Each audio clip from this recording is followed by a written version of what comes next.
Hello, good people. I hope you're all well. It's me, your Auntie Thelma. I would like to reach out to anyone out there who's in despair. I'd like to let you know that it's not the end of the road. Yes, it may seem bleak. It may hurt. You may actually want to give up. But please, just take a deep breath. Just stop for a little while and look back of how far you've pushed and now you're still standing. Look at that amazing person in the mirror. Look at that gorgeous girl that you see in the mirror. That handsome dude. That strong mom and dad that you see right now. That the little boy that's there. That even that annoying son of yours that you think loves and cherishes so much. You are so loved. You do matter. And no matter what you may face, it is not the end of the world. No matter what you may face, you're never alone. God is always there with you. No matter what you may face, do not quit. And no matter what comes your way, just know that you are God's gift to the world. You are precious. You are fearful and wonderfully made. You are still going to be blessed. You are always going to be God's best. And most of all, God loves you. So no matter what pummels you down, you get up and keep on pushing. You get up and keep on fighting the good fight of faith. You get up and be and fight to be the best of you. You always be the best of you. You always keep shining. And always know that God loves you so, so much. But whenever that it hurts so much, you can always trust in God. You can always trust in God. You can always trust in God because you are God's best and God loves you so much.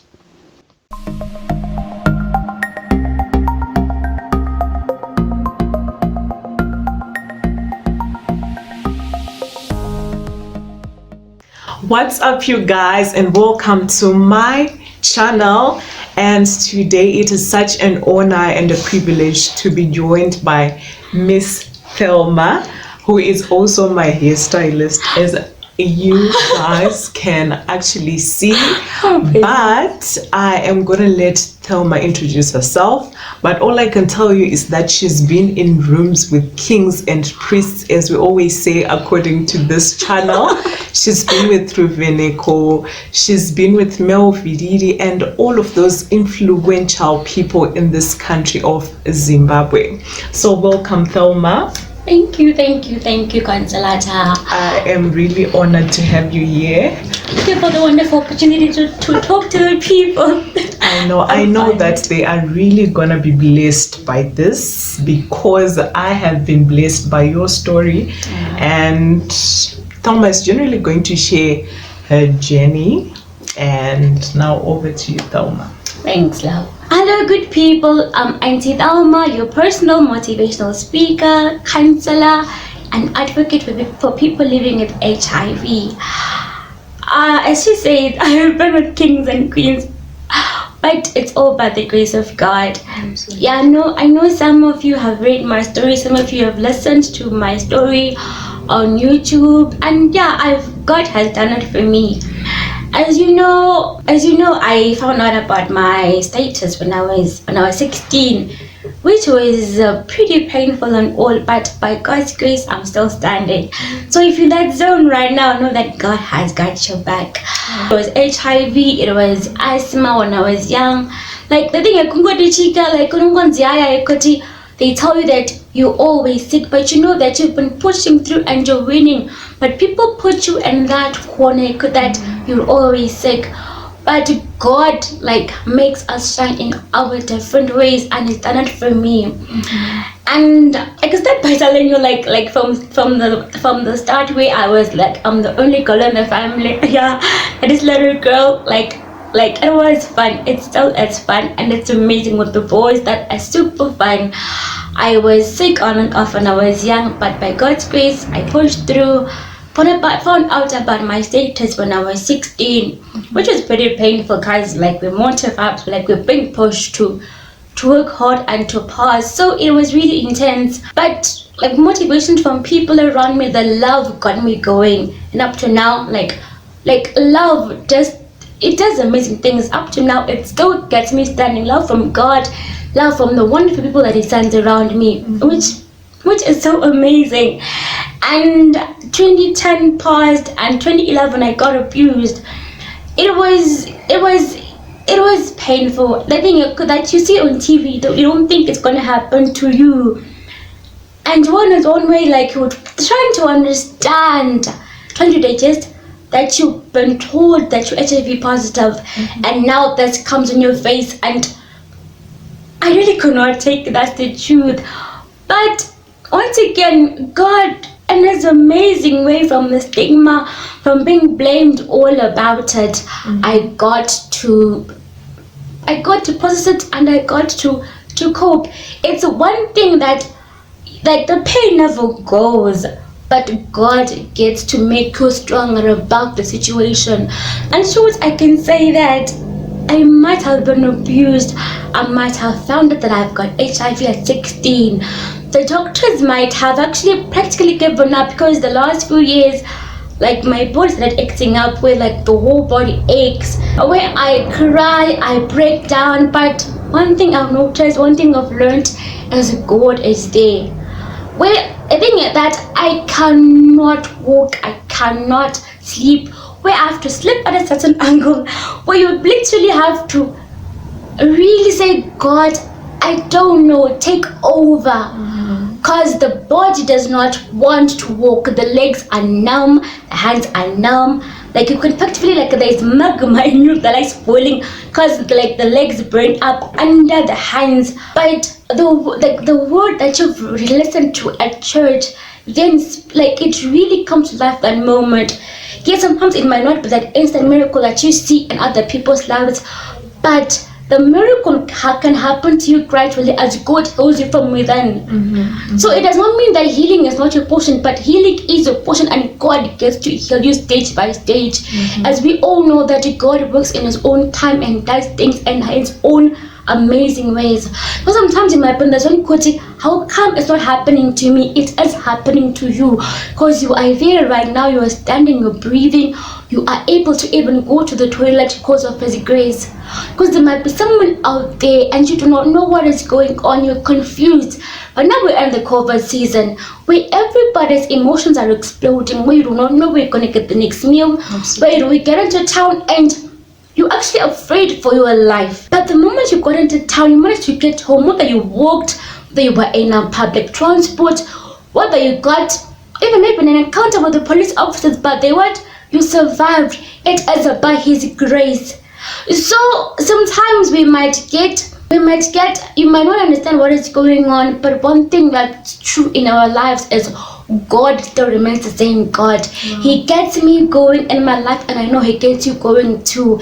It might not make sense, but in that chaos, in that situation, He is there with you. I know that He's been with me. I might have this tiny boxing bandages because I've been boxing the devil for the past 2 years. Like, it's not that I can walk, and I'm happy because I couldn't walk for the past months. And I'm happy I can walk. So I've been boxing in big time with my Lord by my side. And I know that you too have been winning your battle in your amazing way. It might not look like, it might not be with me with my boxing bandages. You are winning yours, even if it means walking to town and back. That's you conquering it. If it means you sleeping and eating that one meal, you're giving the devil the slap on the face and you're winning, my dear. If it means you praying in tongues like for like 2 hours in the evening, that is your way of winning. So I'm sure I can say, we all winners, we all victorious, and God makes us shine in our all different ways. I know my story is not about HIV. My story is about I am Thelma Tshuma, God's queen, and I'm winning this battle. HIV might have just appeared. I don't know where it came from, but the truth is I am winning. I know I'm fearful and wonderfully made. I know divine health is my portion. Even for you, you might have been told you've got cancer. The Lord is working your miracle, and it's amazing. We just keep on believing. Focus on Him. Yes, you've gotten praise. You might have your hands laid on so many times. It does not make sense. but just zone into God's zone, where you focus on Him, where you trust in Him, where you're like, God, you're my daddy, God, you're my father, take over. I got to that space when mom passed away when I was 8. God took over. Where literally He got to mold me from the young Thelma that was confused why mommy left, up to now. I'm 26 since Tuesday, and I'm rocking like no man's business. So all I can say is it might not make sense. Doctors might say this and that. You may not understand the preaching at church or the doctrines or whatever. But one true thing is, God is there for you. God understands your pain. Trust in Him. Like, get into a space where you can actually literally cry that, Daddy God, I need you. Wipe away my tears. Like, I need you to heal me from inside out. I was abused. I know the pain. I've had stigma every time on my face. You know, this crazy funny face. I've seen stigma so many times. But God taught me how to smile. God taught me how to walk with my head high. God taught me everything that I know right now, even how to speak in public. God taught me that. People who know me from when I was young know that I was the shy girl who could not even open and talk in public, even in the classroom. But God brought me this far. If He can do it for me, I know He can do it for you. Whatever is slamming you in the face, please punch it back and tell it who your daddy is. Your daddy is the great I am. Your daddy is the great El Shaddai, is Adonai. Your daddy understands your pain. You might not even be able to walk right now, but your God is there with you. It's just up to you to just say, Daddy God, I need you. Can you please hold my hand? Can you please walk with me each and every day? Nobody understands what I feel right now, but only you. The truth is, God does understand. He understands. He guides each step we take, each breath we take. He strategically is able to make it happen for you. Even to wake up in the morning and Bob, He makes it happen. Trust me, I was at a point where I could not do anything. There were points where I stared death in the face so many times. But here I am, I'm standing and I'm shining. So dude, girl, keep on shining. Do not let the devil intimidate you, because you are God's gift to the world, and keep on shining.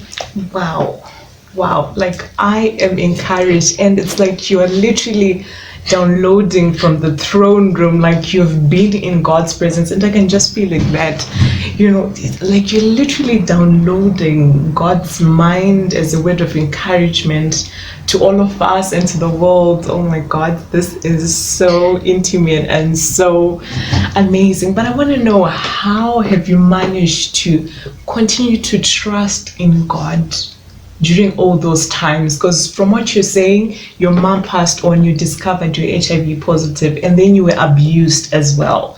So how, through all of that, did you actually manage to say, God, you're still my God, despite everything that is happening in my life?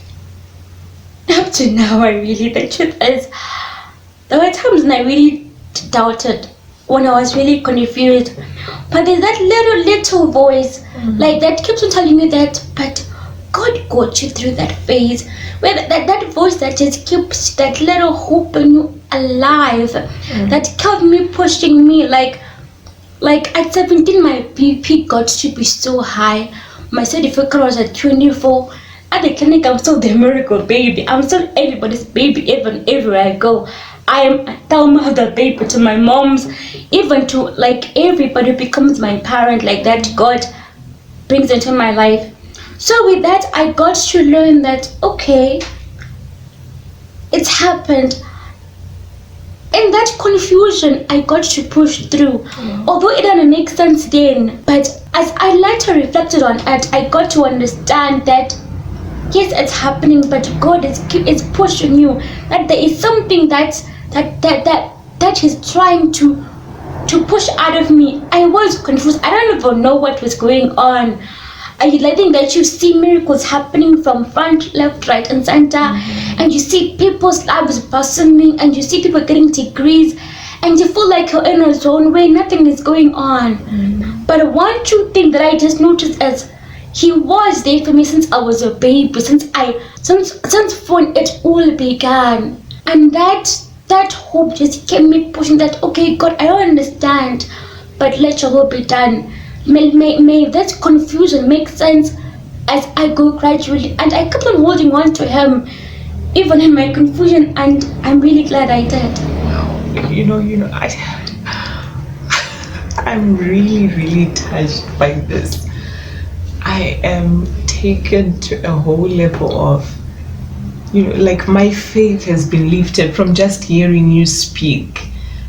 That, God has us in places where He wants us to be, when He wants us to be, even when we don't feel like it's the right place where we want to be. Like, we still have to believe, even when we don't see the results. Exactly. Even when we don't feel it, we still have to believe it. Yes. Now I can see that you're really stunning. Okay, you guys can literally just look at the skin. It's just literally glowing, and you look stunning and amazing, just beautiful. And you also mentioned that you have faced stigma. And how have you managed to deal with that? And it's the stigma from like people around you, your close friends, or generally people from all over the world. And how have you managed to remain true to yourself and still give a message of hope despite the stigmatization? I've learned that stigma comes in sorts of ways, and sometimes I don't realize it then. But one thing I've prayed is that God gives me strength. So there are times when I just want to explode, like you really want to give, like lay it out to a person, like I know ABCD, but there is that still voice that still tells you, God, no, you're a child of God, and that tells you that no, it's not your time. Like they don't deserve that talk back or that lecture. Sometimes it's necessary to let them know that yes, this is how it's done, but sometimes it's not worth the fight. And stigma comes from everywhere. It doesn't come from like the same way where people just talk about like AIDS, what, like how it happens in the campus and all. Sometimes when just people pretend, when people are pretentious and all, like like this world is cool and all, and some might just come and sheeps and wolves clothing, and they just try to use you and all, and later you realize that it was not really what you thought it was. But still, out of that, still God brings out what the best in it. So I've learned that yes, stigma comes even not only on me, even all of us in different situations. Absolutely. So it's just about you learning to lean on God and trusting in Him, and being able to keep you strong through it all. And yeah. And I'm glad to say that I do not know how, but I've been winning. It might be from friends, it might be from family, it might be from whoever does not even know me, that just wants to vent in my face. But truth is, God says that we're blessed, we're fearful and wonderfully made. We've got a spirit of what? We've got a spirit of a sound mind.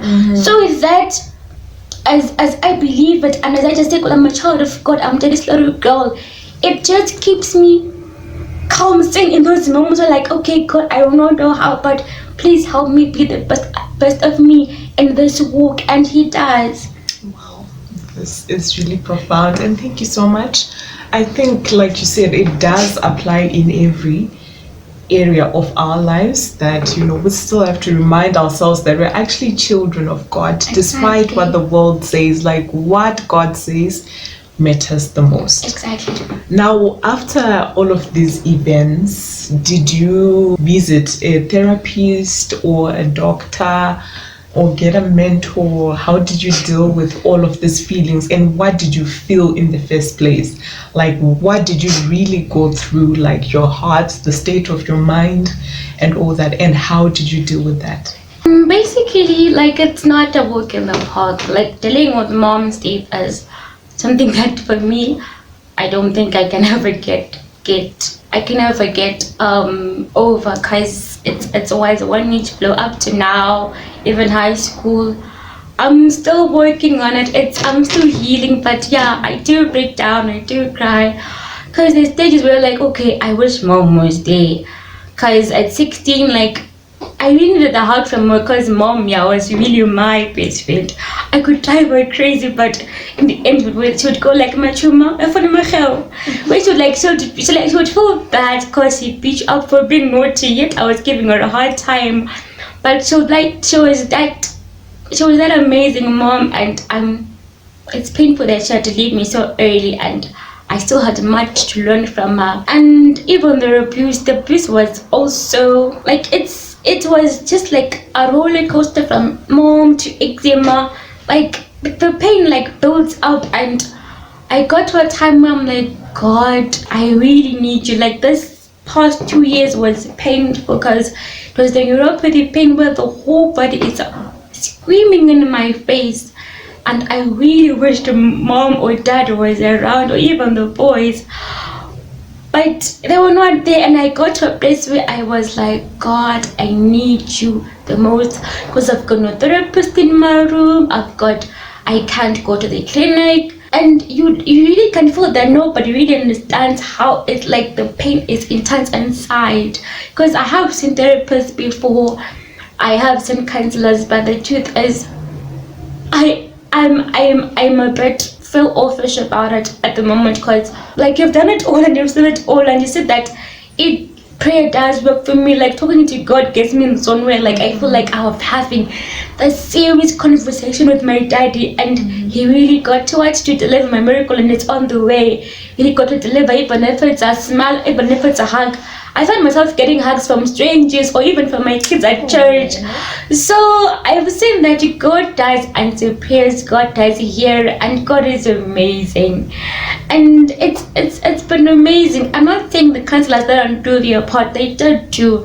But just that for me, I'm in a zone where I'm getting closer to God, where He's really been mentoring me, being me. So they did their part, and they got to a place where I'm like, okay, I'm weaning myself off of them. I really need to get closer to God, and stage by stage He's been healing Thelma from inside to outside, and it's working. And no offense to counselors and psychologists, you can still see them, they do help a lot. But now Auntie Thelma is on God's zone, and it's an amazing journey. And yeah, He's my daddy, He's my mommy right now, and we have a wonderful time together, I can say. So yes, this is absolutely beautiful, and you speak so much about how you've been spending time getting to, be more intimate with God. How do you do that? Do you like spend 3 hours in prayer, or you just pray throughout the day? Like how do you invest into your relationship with God? How much time do you spend and things like that? Okay, I literally talk to God almost like every time. I've noticed I do get prayer moments like Urkuna Mata, where like you're in the zone. But I've noticed that before an interview, I talk to God. Even when I'm working, I'm like, God, like help me. I've gotten to be in the zone, even when I'm watching a movie and I laugh so loud, like I find myself in tears because I'm laughing. I'm like, God, thank you, because I know that I was in a crazy, like sinking in a sad place, and He made me watch the movie and I laughed. So I can say that me and God, we talk like all the time. And it's fun. It's crazy, like in my crazy way. I come even in my room, I stay alone. So I got to a point where I'm like, okay, God, so what should I say on that interview? Where like I can go blank for hours. Then later on, when I'm cooking and singing, I get this this big idea. I'm like, oh, Daddy God, I see you. Like I see you, God. So now you decided to deliver. Okay, I see you. Like, okay. And it's amazing that even in the crisis, even in a supermarket, like you get the idea. I'm like, why don't you like reach out to certain people? I'm like, oh, okay. Okay, Daddy God, I see you now. You're amazing. I love you too.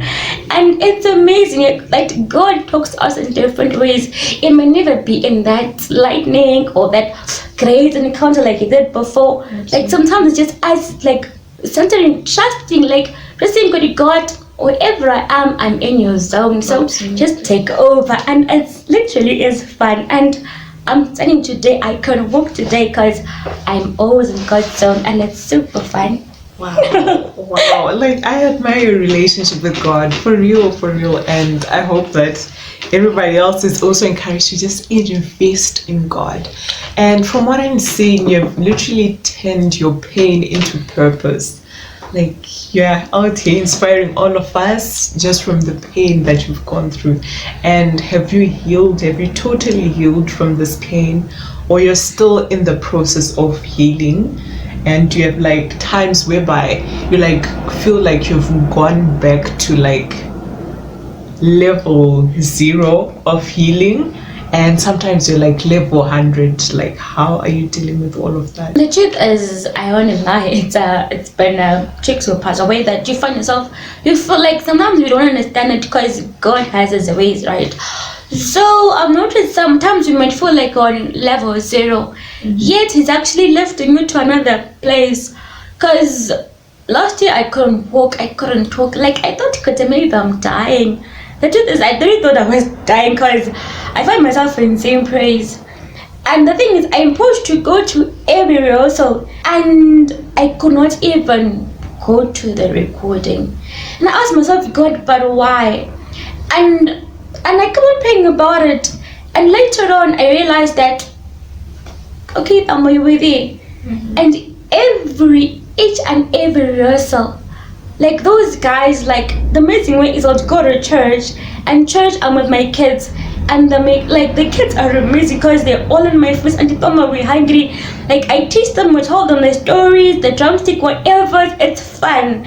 Then I go for rehearsal to the same praise, and we rehearse like they sing. The moment I get home, I listen to them. Like I might have recorded, I might have danced, I might have had like a wonderful time with them. It's like the body might scream when my face could, I'm in pain, why did you go, blah blah blah blah.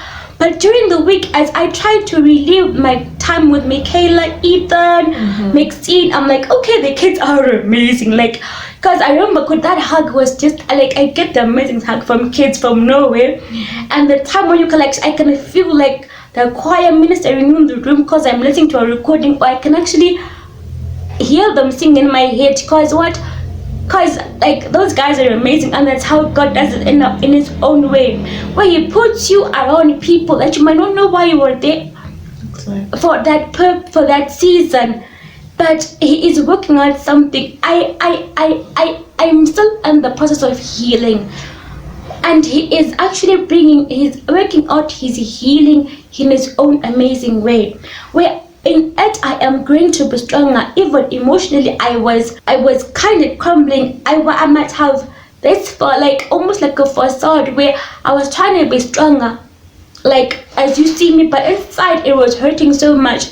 And God was trying to work on that way. It literally does his renovation of you, where from being told you're nothing, you're not going to surmount, where stigma, those words keep on replaying in your head, where God reminds you, okay, you can stand between kings and queens and still be counted. You are my loved one. You can still stand among these people and be there, and you are my precious one. But you might not have gone to the high table and still even with the president, but wherever you are, your story still matters, because there is that girl that in that community who looks out good. How does the road to it? How does Susan, like, how does she get up in the morning and still keep on going in that QM fora? Yet everything in her life is crumbling, yet she can still wake up. And the truth is, God works it out for us.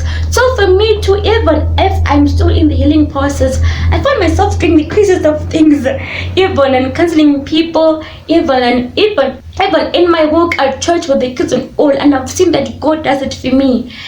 I'm still in the process of healing, and God, through the people that he brings to me, that's how he heals me. Even in your life, he's got another format to he's doing. So the way he's doing it for me might not be the way he's doing it for you, but just know that it is all happening for a reason, in its own amazing way. You might not be where you think you are, but you are actually, because God has his plan for us all in a different way. Wow. So although I'm not yet, I'm still in the journey of healing.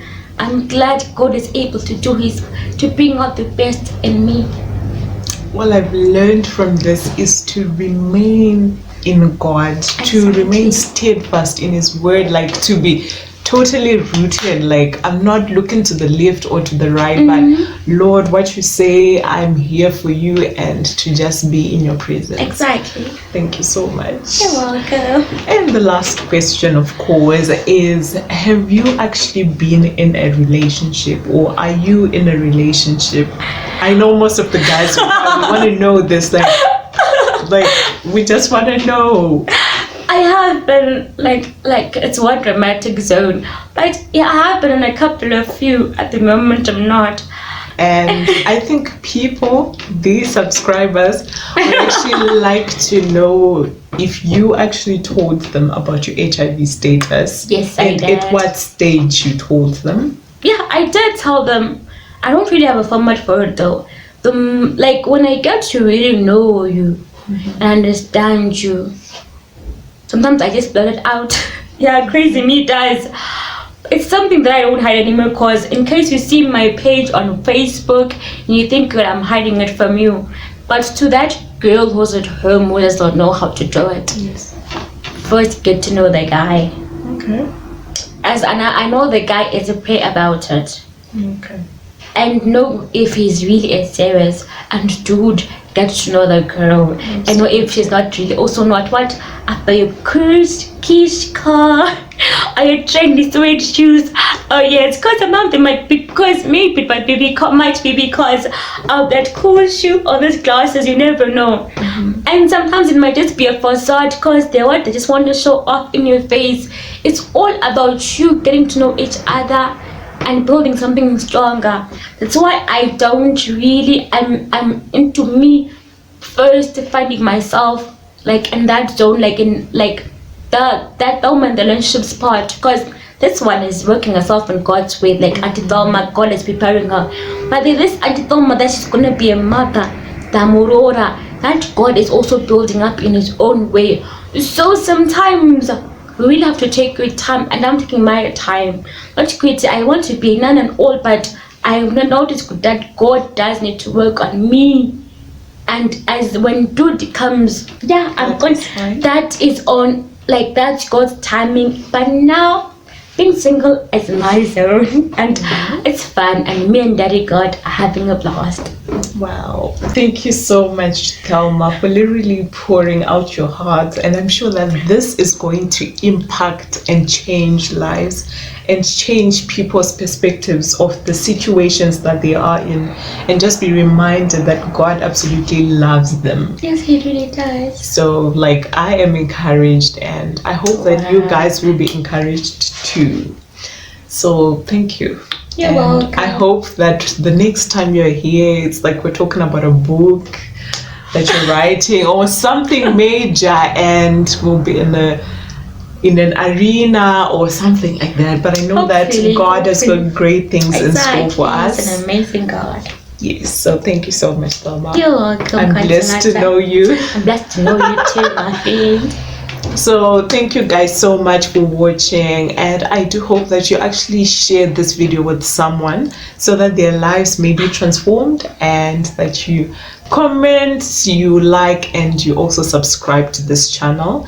And if you actually have more questions for Thelma, in case that you actually want her to come back with a part 2 where she really goes deeper, if you've got specific questions, do drop them in the comment section below. We love you so much. I love you too. Bye. Bye. Take care and stay blessed.